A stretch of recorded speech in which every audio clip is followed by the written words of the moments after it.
Slow motion footage of dust motes dancing in a sunbeam. Transition to a grainy, vintage-style filter of a child playing in a backyard. The music is a low, humming, ambient synth melancholic, and slightly distorted. The human mind is an expert architect, especially when we're young. When we're children, we don't have the vocabulary for danger or the intuition for evil. Our brains take the jagged edges of reality and sand them down until they look like toys. We call it imagination. We call it playing. But as we grow older, that soft, protective filter begins to thin. We look back at the photos in the family album, and suddenly, the background isn't just a shadow, it's a shape. The imaginary friend wasn't a product of loneliness.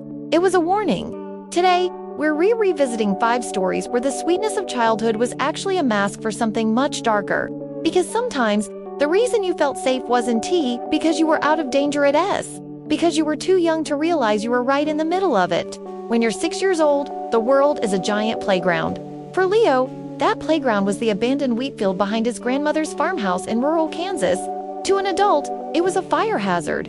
To Leo, it was a golden ocean. The memory Leo remembers the summer of '98 as the year of the statue game. He'd spend hours in the stalks, which were taller than his head. Every afternoon, around 4 p.m., he'd hear a low whistle. That was his cue. He'd shout, "I see you." And a man would rise slowly from the wheat about 20 yards away. The man never spoke. He wore a bright yellow raincoat, even on the hottest days. Leo thought it was a costume. They would play a version of red light, green light. Leo would run toward him, and the man would crouch down and disappear. Then Leo would hide, and the man would find him. Leo vividly remembers the prize. The man would leave small, hand-carved wooden whistles on a flat rock by the porch. Leo thought he had a secret best friend. The realization, 20 years later, Leo is helping his mother clear out his late grandmother's attic. He finds a dusty shoebox filled with those wooden whistles. He shows them to his mother, smiling. "Remember the whistler in the field? I can't believe he left so many." His mother's face goes pale. She takes the whistle, turning it over. On the bottom, carved in tiny, precise letters, is Leo's social security number and the date of his 7th birthday, a date that hadn't happened yet when the whistles were being left. Leo's mother confesses that the summer of '98, the local police were hunting an escaped patient from a nearby forensic ward who had a fixation on collecting children. They never caught him. He had been living in a crawlspace under the farmhouse porch the entire summer. Leo wasn't playing a game. He was being seasoned for a kidnapping that only failed because his family moved away a week before his birthday. Transition, Leo survived because of a change of address. But for some children, the horror doesn't live in a field. It lives right inside the house, disguised as a miracle. Sarah grew up in a house of silence. Her younger brother, Toby, was chronically ill, and the atmosphere was always heavy with the smell of antiseptic and the low hum of medical monitors. The memory, Sarah remembers the night-night nurse. She was a tall, graceful woman in a white dress who would appear in the hallway at exactly 3 a.m. Sarah's parents were always exhausted, sleeping deeply in the master bedroom. Sarah would wake up to the sound of soft humming. She'd peek out her door and see the nurse entering Toby's room. The nurse would always stop, look at Sarah, and put a finger to her lips. Sarah felt so relieved. She thought the doctor said to help her so mommy can sleep. The nurse would sometimes give Sarah a small sugar cube before disappearing into the shadows of the kitchen. Sarah felt chosen. She felt protected. The realization, years later, Sarah is at a family dinner, talking about the tough years with Toby. She mentions how lucky they were to have the night nurse provided by the insurance company. Her parents stop eating. They look at each other, confused. Sarah, her father says, "We could never afford a private nurse.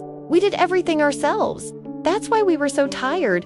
Sarah describes the woman, the white dress, the sugar cubes, the 3 a.m. visits. Her mother's hand begins to shake. She pulls out a folder of old news clippings from their old neighborhood. In the early 2000s, a woman nicknamed the Angel of Mercy had been breaking into homes with sick children.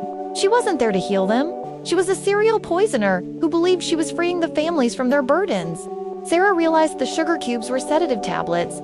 The only reason Toby survived was because the woman was arrested 2 blocks away the following night, carrying a bag of syringes in the same sugar cubes Sarah used to eat. Transition. The night-night nurse was a stranger in the house. But sometimes, the most terrifying things are the ones our own parents encourage. We all have those embarrassing childhood photos. The bowl cuts, the mismatched socks, the forced smiles. For Marcus, his childhood was documented more than most. The memory Marcus's dad had a special hobby. He was an amateur photographer who loved artistic realism. Every Saturday, he'd take Marcus down to the basement, which was decked out like a professional studio, but the themes were weird. He'd have Marcus lie perfectly still on a cold metal table, covered in a white sheet, or sit in a chair with his eyes closed while his dad applied pale, gray makeup to his face. "It's for a movie project, buddy," his dad would say. "You're the best actor in the world." Marcus loved the attention. He loved the Victorian costumes, the high collars, and the stiff suits. He thought they were making a horror movie together. It was their bonding time. The realization after his father passes away, Marcus is digitizing the old film negatives. He finds the movie photos. As an adult with an interest in history, he realizes, with a jolt of nausea, what the aesthetic is. These weren't movie stills. His father was meticulously recreating. Post-mortem photography, the Victorian practice of photographing the dead. But it gets worse. As Marcus zooms in on the background of one photo, he sees a corner of a ledger. He uses an AI enhancer to read the writing. It's a ledger of sales. His father wasn't just a hobbyist, he was a high-tier contributor to dark web forums for people with doll fetishes. The costumes weren't for a movie. They were curated requests from buyers who wanted to see a child looking as lifeless as possible. Marcus looks at his favorite childhood photo and finally notices the thin nylon wires holding his arms in place. He wasn't an actor. He was a prop. Transition. Some secrets are sold to strangers. Others are kept as imaginary friends that refuse to leave. Children are prone to seeing things in the dark. We tell them it's just the boogeyman and that he isn't real. For Maya, the boogeyman had a name. The reflection, the memory. Maya's childhood bedroom had a massive, floor-to-ceiling mirror. She remembers playing Mirror Mirror, where she would sit with her back to the glass and try to catch her reflection moving before she turned around. She vividly remembers one night when she was 8. She felt a hand brush her hair. She turned around and the mirror was empty. But then, she saw him, a thin, pale man, sitting on the edge of her bed in the reflection. When she turned to look at her actual bed, no one was there.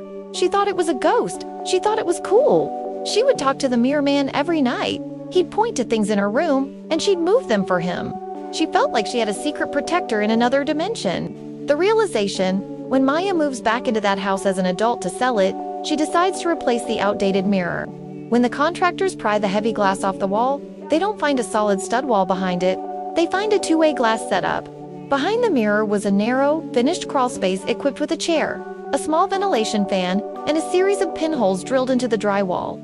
The man in the reflection wasn't in another dimension. He was 3 inches away from her, watching her through the silvering of the glass that had been scratched away in 2 small circles right at eye level. The pointing he did wasn't a game. He was directing her to move so he could get a better view. Transition. There is a specific kind of chill that comes from realizing you were never alone. But the final story. This one is about the things we see every day and choose to ignore. In the suburbs, hide and seek is a rite of passage. For David and his neighborhood friends, the undisputed champion was a teenager named Kyle. The memory Kyle was older, maybe 15, and he was the cool big brother of the block. He would organize massive games of hide and seek that lasted until the streetlights came on. David remembers one specific rule. Kyle had the crawl space rule. Kyle told the kids that if they ever felt like they were about to be caught, they should run to the storm drain at the end of the cul-de-sac. He'd hide them in a secret room down there. David remembers being down there once. It was dark, smelled like old copper, and had a comfortable sleeping bag. Kyle would sit with them, whispering stories about the surface people who were coming to get them. David felt like he was part of an elite resistance force. He felt safe in the dark with Kyle. The realization? David is now a true crime researcher. One day, he's looking through cold cases in his hometown and sees a familiar face. It's Kyle. But the article isn't about a missing person. The secret room in the storm drain wasn't a clubhouse. Kyle had been kidnapping kids from the next town over and keeping them there. The sleeping bag, David remembered. It was the bed for a boy who had been missing for 6 months. The terrifying truth, David realized, was that Kyle used the hide-and-seek games as a way to scout. He would bring the neighborhood kids down there to see if they would fit or if they would scream. David wasn't being protected from the surface people. Kyle was using the local children as a mask of normalcy. The police never checked the drain because they saw a group of happy neighborhood kids playing around it every day. David's safe place was a functional dungeon, and he had been sitting on the very spot where a boy had been fighting for his life just hours before. Outro, the veil. It's a strange thing, isn't it? The way the mind protects us. We look back at our childhoods through a lens of nostalgia, seeing only the sun-drenched afternoons and the games we played. But if you look closely at the edges of those memories, if you really think about the imaginary friends or the games that didn't quite make sense, what do you see? Was your childhood truly as safe as you remember? Or was your mind just doing its job, keeping the lights on so you would unsee what was standing in the corner? If you have a memory that changed its shape once you became an adult, share it in the comments. We'd love to hear your stories, but be careful. Some things are better left behind the veil. Thanks for watching. Sleep well.